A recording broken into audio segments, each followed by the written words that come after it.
जगता बाबू नहीं आए, इसका कोई औचित्य नहीं है, कोई तुक नहीं। मंत्रिमंडल से किसी को रहना नहीं रहना उसका व्यक्तिगत मामला है। पूरे राष्ट्रीय स्तर पर भाजपा को जो है सो अलग थलग करके उसको जो है सो सफाया करना है।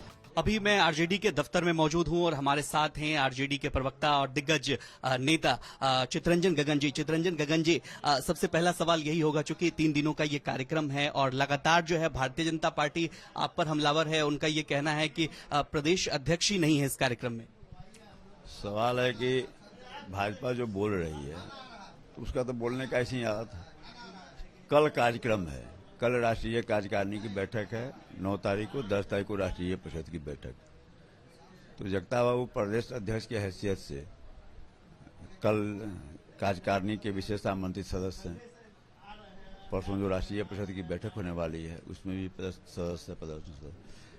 और आज का जहां तक सवाल है तो व्यवस्था यहाँ की दिल्ली की यूनिट जो है वह व्यवस्था कर रही है। जो राष्ट्रीय पदाधिकारी हैं पार्टी में वे लोग व्यवस्था में लगे हुए हैं।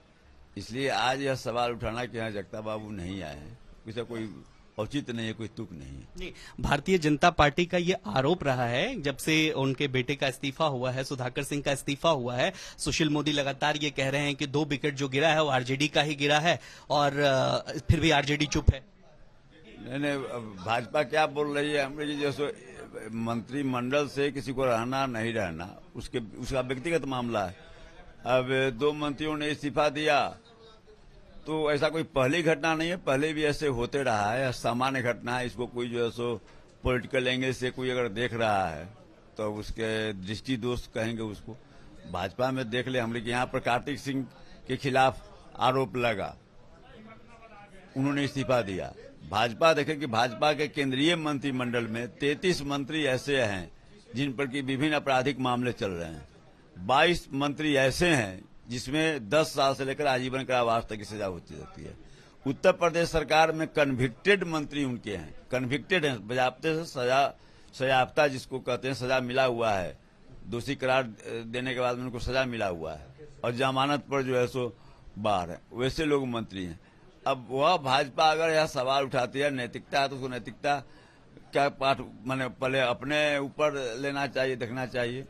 अच्छा, लेकिन एक सवाल ये जरूरी सवाल हो जाता है, चूंकि तमाम लेफ्ट पार्टियां भी अभी सरकार में हैं और कोऑर्डिनेशन कमेटी बनाने की मांग कल भी महबूब आलम कर रहे थे।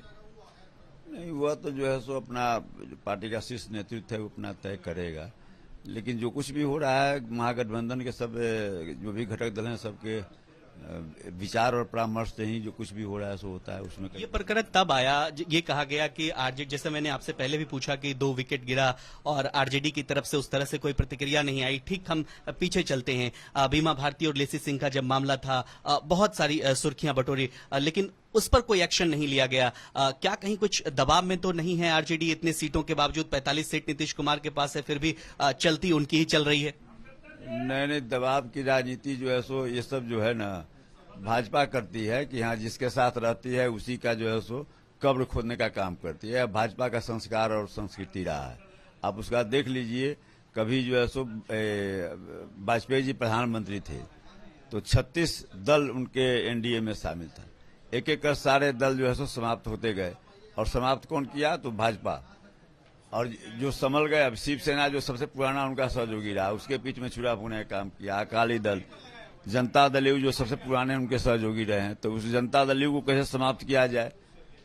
आंख के सामने सब लोगों ने देखा कि जंग से उनके विधायकों को अपने में मिला है। उसके बाद में सरकार के खिलाफ में साजिश रची गई, नीतीश जी के खिलाफ में और नीतीश जी सरकार के खिलाफ में। तो यह चाल और चरित्र चेहरा जो है सो भाजपा का रहा है, राजद। और अभी संगठन की मजबूती पर ये 3 दिनों का जो कार्यक्रम है, संगठन की मजबूती से लेकर के लालू प्रसाद की ताजपोशी को लेकर के भी है, तो क्या एक रोड मैप यहां से ये भी तैयार किया जाएगा कि तेजस्वी यादव जो है आगे बिहार को लीड करें? चूंकि नीतीश कुमार भी लगातार बार बार कह रहे हैं कि बिहार का नेतृत्व जो है अब युवाओं के हाथ में होना चाहिए। वह स्वाभाविक है, जो युवा है वही ना आगे का भविष्य है, वह तो स्वाभाविक है। अभी सबसे महत्वपूर्ण लक्ष्य यह है कि बिहार में जो शुरुआत हुई है उसे राष्ट्रीय स्तर पर, बिहार में जिस जंग से भाजपा अलग थलग पड़ गई है, पूरे राष्ट्रीय स्तर पर भाजपा को जो है सो अलग थलग करके उसको जो है सो सफाया करना है। उसी लक्ष्य पर हम लोग बढ़ रहे हैं और यहाँ दिल्ली में पार्टी का जो महाधिवेशन हो रहा है, तो निश्चित रूप से उस दिशा में ही एक कदम है कि भाजपा को कैसे, भाजपा मुक्त हिंदुस्तान कैसे बनेगा। एक सवाल, आखिरी सवाल आपसे ये कि कहा यह जा रहा है कि जगदानंद सिंह जो हैं वो लालू प्रसाद यादव के बेहद करीबी रहे हैं और बहुत पुराने साथी हैं। वो कोऑर्डिनेशन जो है वर्तमान में अभी जो है वो तेजस्वी यादव के साथ वो नहीं बन पा रहा है जो उनकी ट्रेनिंग लालू प्रसाद यादव के साथ थी। नहीं, कैसे कोई कह रहा है, करने का कोई आधार होना चाहिए। अब यही जो बस जो हुआ मन में बोल दिया, तो भाजपा की आदत रही है बोलने का। ऐसी कोई बात नहीं है। एक अभिभावक के रूप में उनकी भूमिका रही है तेजस्वी जी के साथ में और है। तो आरजेडी के प्रवक्ता को आप सुन रहे थे, इनका कहना है कि अभिभावक की भूमिका में है और 9 तारीख और 10 तारीख में वो कार्यक्रम में आएंगे। तमाम जो कयास लगाए जा रहे हैं ये देखने वाली बात होगी। हालांकि अब तक ये स्पष्ट नहीं हो पाया है कि जगदानंद सिंह आएंगे या नहीं आएंगे, लेकिन चितरंजन गगन कह रहे हैं कि 9 तारीख और 10 तारीख का दिन पार्टी के लिए अहम है और जगदानंद सिंह उसमें विशेष आमंत्रित हैं, सदस्य हैं, तो वो आएंगे ही आएंगे। और साथ ही साथ तमाम मुद्दों पर उन्होंने अपनी बात कही और साथ ही साथ ये कहा कि तेजस्वी यादव के नेतृत्व में और लालू प्रसाद यादव के नेतृत्व में पार्टी और संगठन का जो विस्तार है वो भी, उस पर भी काम किया जाएगा। और साथ ही साथ लालू प्रसाद यादव की जो ताजपोशी होगी वहां से एक रोड मैप तैयार होगा जो देश स्तर पर यानी 2024 में जो चुनाव होने वाला है उसको लेकर के कमर कसेगी आरजेडी और अपने कार्यकर्ताओं को मजबूत करेगी। कैमरा पर्सन रंजीत के साथ आशीष रंजन, बिहार तक।